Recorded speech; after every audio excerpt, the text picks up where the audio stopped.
Hello and welcome back to my channel.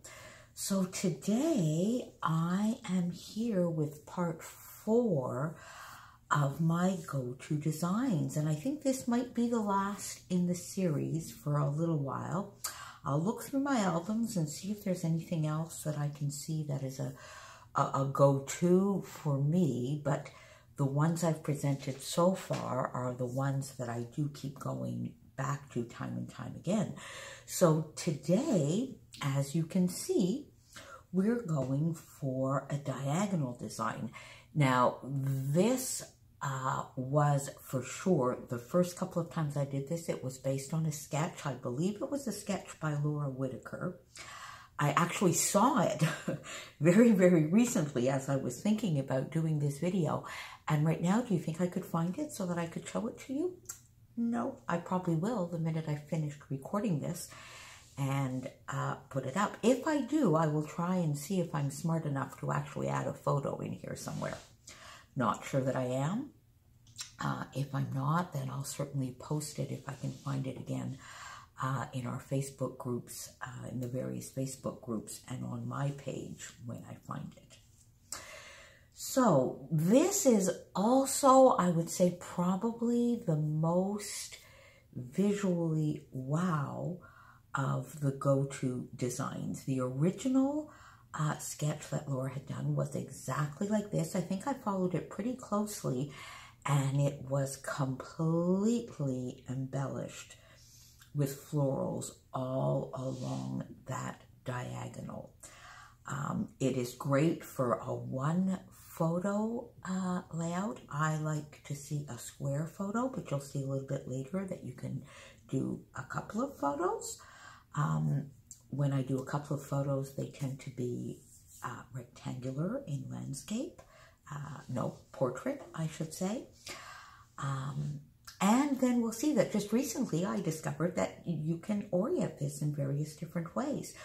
So this very first one that I did, the majority of the elements on here are from Maggie Holmes, I believe. This is definitely a Maggie Holmes paper, as is this one. In fact, this is the A side. This strip here is the A side of this gingham.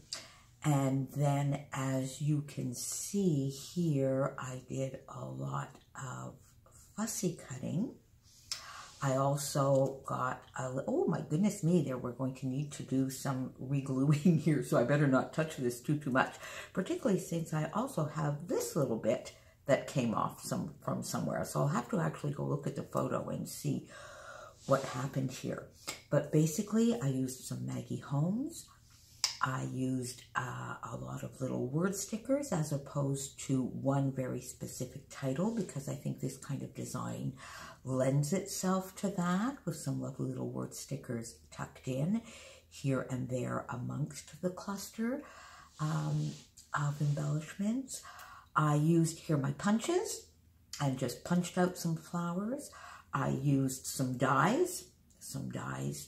These I think are Stampin' Up! Dies that I used, and they're quite delicate, and they come into a little bit of a floral pattern as well.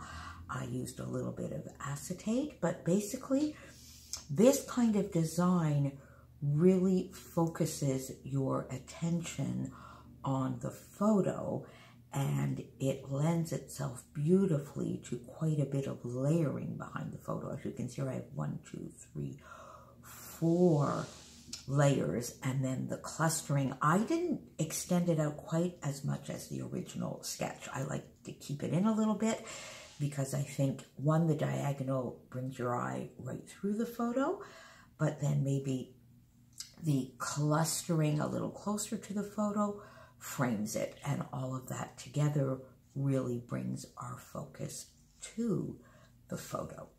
So the next one I have here is very similar.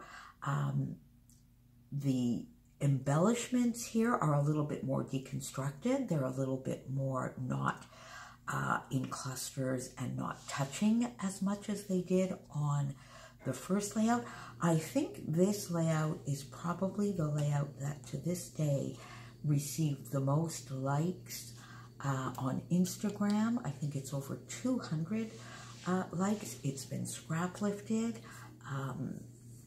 more than once, so I'm very, very grateful. Here we go again. Definitely some Maggie Holmes. This piece of paper here might have been from Simple Stories, or it's also from Maggie Holmes. Again, and this one here, I just left the join of the two papers as they were. No little strip down the middle. And here, I gave it a little bit more of a traditional title. Now, you can see here, the photo is a little bit more of a rectangle. Still some layering, a little less layering. And here, I framed it not as much with a cluster, but rather with a sort of large title, which doubles as journaling. So together, such a happy day, beautiful day with two great friends. So to me, and I love doing that sometimes, I love doing long titles which can double as journaling. And look at that, I got another little acetate piece. Boy, oh boy, and I have trouble with acetate, so I got a little bit more acetate here, some more floral. So here I did do a small bit of clustering to frame in the photo. The title here brings you through the photo this way by having some words on top, some words on the bottom. So it does bring you again right into the photo, as does the diagonal embellishments. Cute little bird, some little enamel shapes just sort of sprinkled here and there. This was a beautiful day visiting a garden during my summer holidays, I think in maybe 2015, I'm not so sure. I think it might have been 2015, maybe 2016. So just recently, so part of this type of design is also inspired by Khristina Sorge. And recently, as part of the Secret Not Secret Kit Club and Redefine Creative Palooza, this was a day-long class. I've never seen anything like it. It was just the most amazing thing. And I will get back to that class in a totally separate video. But basically, we received a kit by the mail. It was non-stop, all-day lives. It was just awesome. And lo and behold, the diagonal design is one of Christina's favorite designs. And she does it beautifully. And here did it with a portrait photo with the basic diagonal that I've been using switched over this way. And then her photo a little bit higher up. But you see here, the layering, the lovely layering is in rectangles. And it does not cover the entire photo. Beautiful little join here with some Maggie Holmes trim. And then the way she went with her title was sort of like a doily up here and a title there, which is another way to bring you right into the photo. Yet again, you know, we here in North America, well, elsewhere as well, but English-speaking world, we read, you know, left to right. So starting up in the left-hand corner here brings you right down into the photo, as does this lovely rectangular piece. So I won't go into this one too much more or talk too much about the supplies because it was part of the class, and I will do a full video on this awesome event. Then we get into 8.5 by 11. So you see the diagonal design lends itself beautifully to 8.5 by 11. And again, like I say, because of the way it is designed, it really makes for a very embellished page, a lot more than many of my other go-to designs. This one I did do all the way from top to bottom. This is some pink paisley, some beautiful pink paisley papers, and this might actually be, is this a Vicky Boutin die cut? I think it might be. This was a little die cut, a die that I have in my stash from a Scrapbook and Cards Today card kit that I got, and then I had a sticker sheet which also had a bicycle. Now here's the perfect example. The bicycles have absolutely nothing to do whatsoever with this layout, but I thought it framed everything nicely. The colors worked. It brought you in this way, brought you in this way, so meet in the photo, and there you go. So a little bit of random embellishing there, a little bit of chipboard, and this photo I raised on Pop Dots. Now here's another one, which in this case I sort of modified the diagonal design in that the basic design is definitely diagonal. It's still, it's an 8.5 by 11. I did put a little piece down the middle, but here I spread it out. So we almost have a square within that diagonal. Again, the words top and bottom to do a little bit of framing. Again, sort of a title, subtitle, and journaling all mixed together. This is sort of an intro to that famous backpacking trip I took, which was 357 days, over 6,000 kilometers on foot.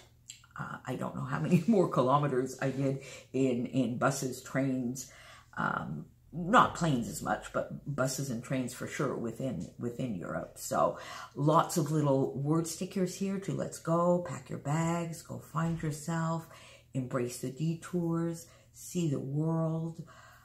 All of these things go perfectly with the spirit behind this backpacking trip, and I will talk about that a little bit more soon when I do my Time for Change album as well. So the journaling on this one was travel bucket list. At 47, I donned my walking boots, my 25-pound backpack, and left to tour Europe for a year, processing a career transition, a divorce. It was a cultural journey and one of self-discovery. It was an awesome transition. It was really something at that point that I needed to do. I had not done that when I was younger, as many people did. So I did it when I was about to turn 50. There I am with my backpack. So this one here, as I say, a little bit more spread out.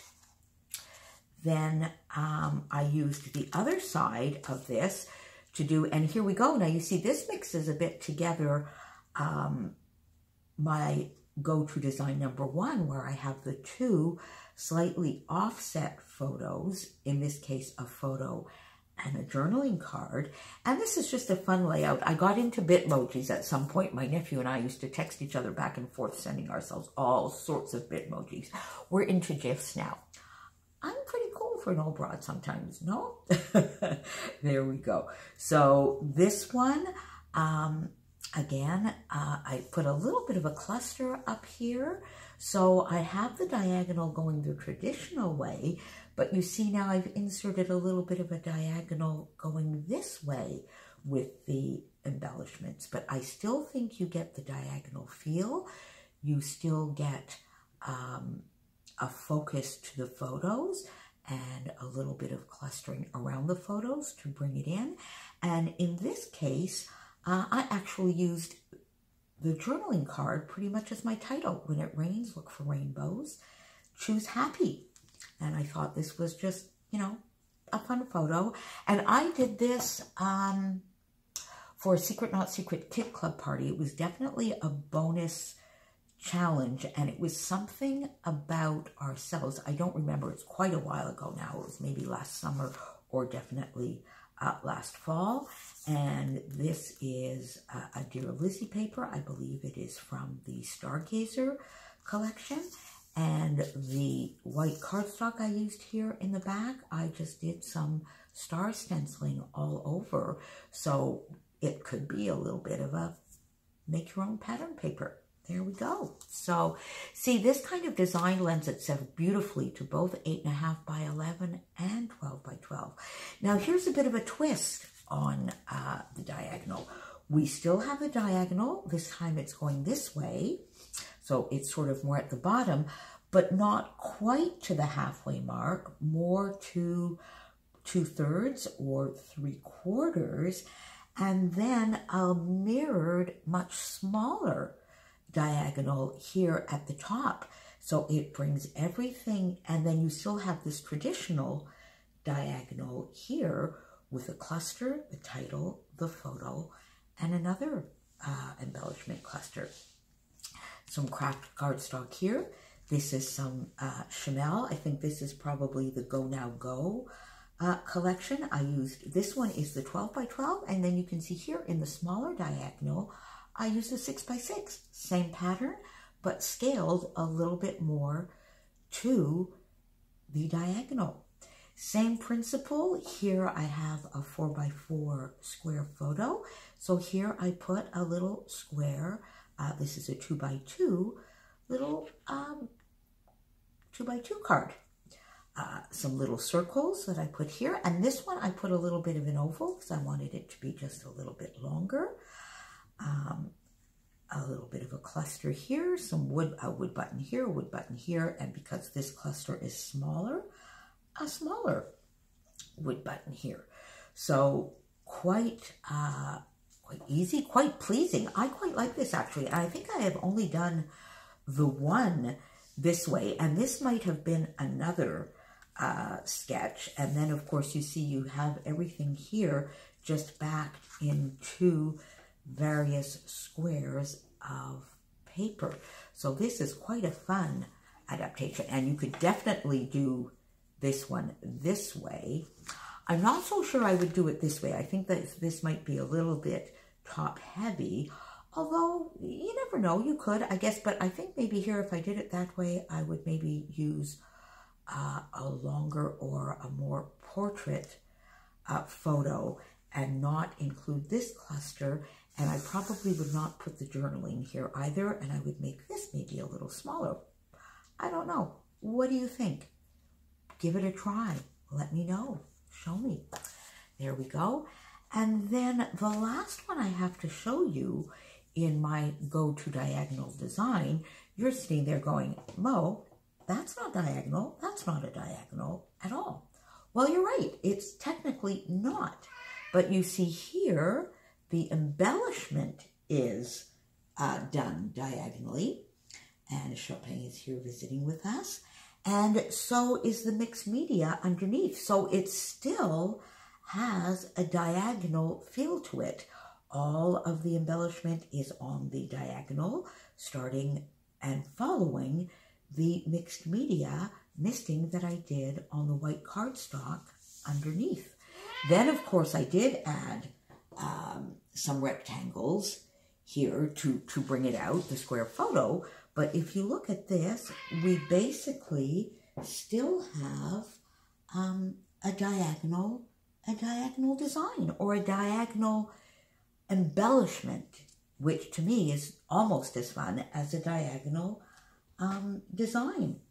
So there you go. There is the fourth of my go-to designs. I hope you've enjoyed this series. If I do find any more go-to designs, I will definitely do another video. In the meantime, I always appreciate all your lovely comments, your likes. Subscribe. Please consider subscribing if you haven't already. Come and join us over in the Mercy Tiara 27-Day Challenge Facebook group. And there you go. I will see you soon. I'm sorry, Chopin is distracting me a little bit because he's here thinking that he would like to jump right up on top of this layout. So we'll go then before he does and knocks everything down. Talk to you soon. Have a lovely day. Bye.